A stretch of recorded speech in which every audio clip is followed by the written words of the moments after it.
We've been, in the faith for quite a while, and not to say that that we know it all. You know what I mean?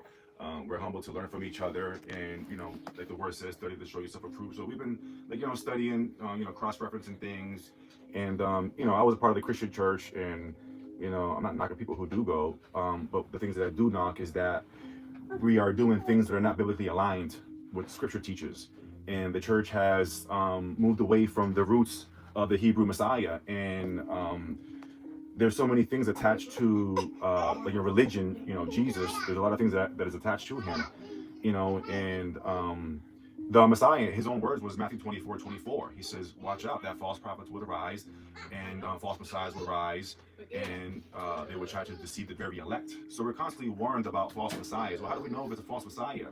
Well, if it doesn't align with Scripture, if it doesn't look like what we see inside Scripture, Scripture shows uh, we see the Mashiach, the Messiah. He was Hebrew. He kept Torah. He followed biblical feasts. He followed the Sabbath. He had a Hebrew culture, Hebrew name. And we see that the Messiah was rebuking the Pharisees for their traditions. He says in Matthew chapter 15, verse 9. It says, "In vain do they worship me after the teachings and doctrines of man." Paul says in Colossians 2:8, "Beware, lest any man spoil you through empty deceit, through philosophy, through traditions, through this world, and not according to the Messiah." So we're warned about following tradition. We're warned about a false version of the Messiah that would look like the Messiah, same label, but different culture, different things about him will look different.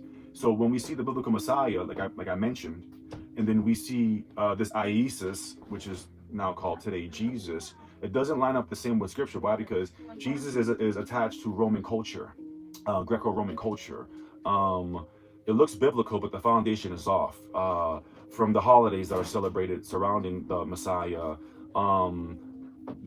just, I mean, there's a lot of things, man. I don't want to go on and on about it, but pretty much people say, well, the law is done away with, that doesn't matter no more. But who are we siding with? Are we taking the Messiah's own words, or are we going to go stand on what Paul said?